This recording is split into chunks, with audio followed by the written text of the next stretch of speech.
Isn't this super cute? Let me show you my process on making this Bluey inspired bag.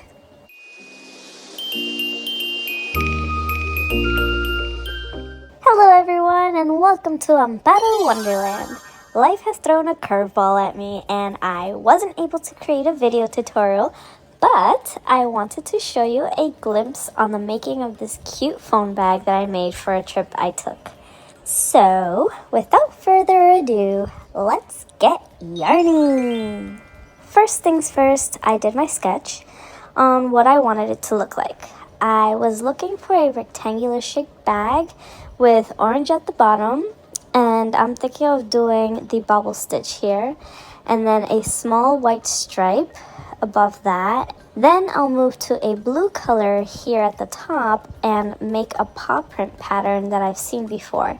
I will also add a small button here with a little loop to tie it shut, and the strap will have this pattern that I found, and it would be in the color white. I have no idea what the pattern is called, but I thought it was really pretty. As I did my research, I found the crochet chart for the paw print, so I went ahead and copied it here for reference. I also have the sizes here for the portions of the bag of the colors that I wanted to add on it. I decided to make it into a flat rectangle, and then I will fold it in half and then mend the sides up. So let's get this started and see how this goes. I first started with the blue. I'm kind of winging it here because I have no clue how many chains I'm supposed to make. All I know is that the paw pattern goes along for 7 stitches, so I'll have to keep that in mind, but also the bobble stitch needs to be an even amount, so I'm thinking of doing 14 stitches, and hopefully that ends up the width that I need. And it did! After my foundation chain, I was able to continue and create single crochets for my first row. Then I realized that I'm going to have to do the paw print backwards in order to have them face upright when I fold it. That meant I had to read the chart backwards as well. That was rough, for sure. Pun intended.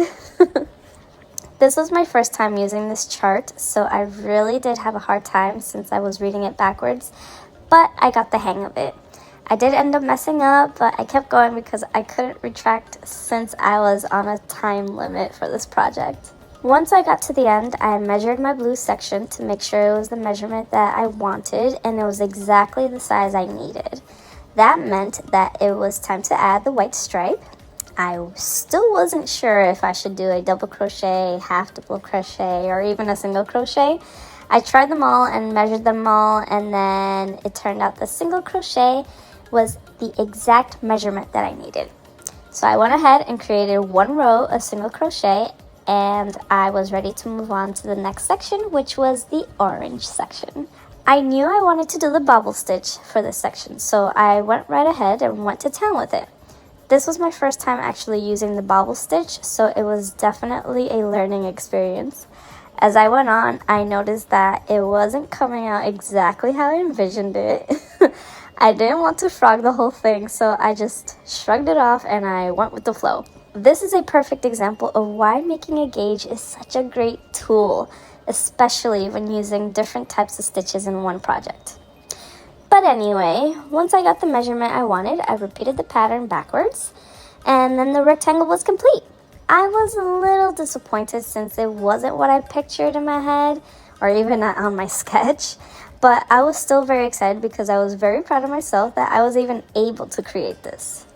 But anyway, I was now ready to mend the sides together, so I folded it in half and I used one of the ends for one side, and because I didn't leave a long enough end on the other, I had to cut a separate piece to sew it up.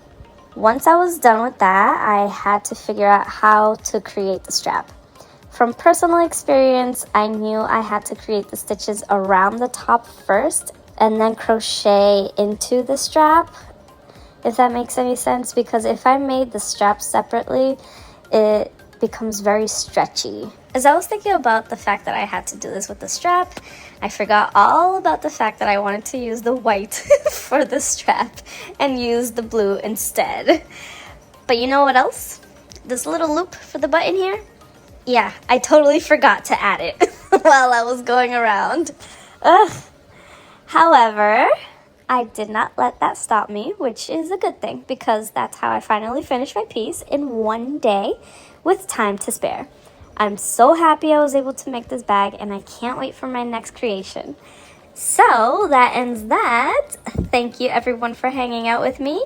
If you like the bag, let me know in the comment section down below, and I'll look into creating an actual video tutorial for it.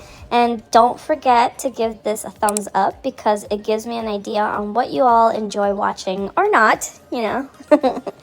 If you enjoyed watching, you'll definitely love the video on the screen right now. It's a video tutorial great for all levels, and you also get a free pattern, so don't miss out. I'll see you there. And as always, thank you for coming by. See you next time. Bye!